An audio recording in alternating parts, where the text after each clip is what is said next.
Sobat Hukum, kalian pernah nggak sih mendengar istilah Restat atau negara hukum? Nah, di era modern ini, pemahaman tentang konsep negara hukum menjadi sangat penting, terutama bagi bangsa Indonesia yang sedang bercita-cita membangun masyarakat yang adil dan makmur. Jadi, video ini akan mengupas tuntas konsep-konsep dasar negara hukum dan prinsip-prinsipnya, serta relevansinya dengan cita-cita bangsa Indonesia. Nah, mari kita pelajari dunia hukum yang penuh makna. Yang pertama yaitu, apa itu negara hukum? Negara hukum atau dalam istilah bahasa Belanda yaitu Rechtsstaat. Rechtsstaat merupakan konsep yang menekankan pada supremasi hukum dan keadilan. Di negara hukum juga, hukum menjadi landasan segala tindakan dan kebijakan dan mengikat semua pihak, termasuk pemerintah. Selanjutnya, prinsip-prinsip dasar negara hukum. Prinsip-prinsip negara hukum yaitu ada supremasi hukum. Supremasi hukum menjadi sumber segala kekuasaan dan pedoman utama dalam penyelenggaraan negara. Yaitu yang kedua ada equality before the law atau persamaan di mata hukum. Equality before the law yaitu setiap orang memiliki hak dan kewajiban yang sama di hadapan hukum tanpa memandang status sosial, ekonomi, politik, atau golongan tertentu. Selanjutnya ada pembatasan kekuasaan. Kekuasaan pemerintah dibatasi oleh hukum. Penyalahgunaan kekuasaan dapat dipertanggungjawabkan secara hukum. Selanjutnya ada perlindungan hak asasi manusia. Hak asasi manusia dihormati dan dilindungi oleh hukum. Yang terakhir ada keadilan hukum. Setiap orang berhak atas proses hukum yang adil dan berkelakuan yang sama. Selanjutnya ada relevansi negara hukum dengan Indonesia. Indonesia sebagai negara yang berdasarkan Pancasila dan Undang-Undang Dasar tahun 1945 mencita-citakan menjadi negara hukum.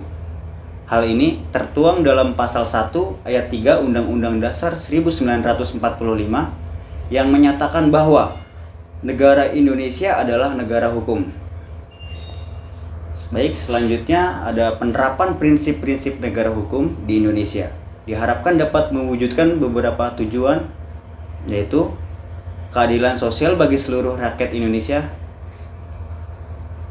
ada mencegah penyalahgunaan kekuasaan, dan membangun masyarakat yang demokratis dan partisipatif. Untuk mewujudkan negara hukum di Indonesia, terdapat beberapa tantangan.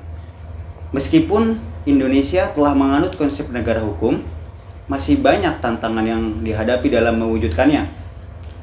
Beberapa tantangan tersebut antara lain yaitu kurangnya kesadaran hukum pada masyarakat umum.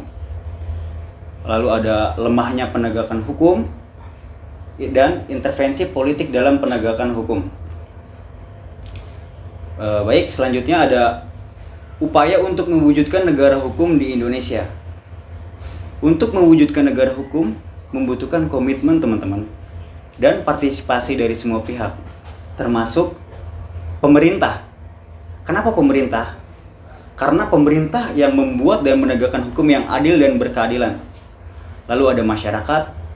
Kenapa masyarakat? Masyarakat patuh terhadap hukum dan mengawasi kinerja pemerintah. Lalu selanjutnya ada lembaga peradilan. Diharuskan kepada lembaga peradilan untuk menjalankan tugasnya secara independen dan profesional tanpa adanya intervensi dari manapun. Lalu ada media massa. Media massa untuk menyebarkan informasi dan edukasi tentang pentingnya negara hukum. Mari berperan aktif untuk mewujudkan negara hukum. Jadi teman-teman, kita harus berperan aktif sebagai individu. Kita dapat berperan aktif dalam mewujudkan negara hukum dengan cara mempelajari dan memahami hukum, patuh terhadap hukum, mengawasi kinerja pemerintah, dan melaporkan pelanggaran hukum. Mungkin pembahasan mengenai apa itu negara hukum kita cukupkan saja sampai di sini. Adapun pembahasan lebih lanjutnya akan kita bahas lagi di video selanjutnya. Dan bagi kalian yang memiliki permasalahan tentang hukum, boleh banget nih teman-teman untuk konsultasi di Circle Hukum tanpa dipungut biaya loh teman-teman. Jangan lupa like, share, and subscribe untuk mendapatkan konten edukasi menarik lainnya.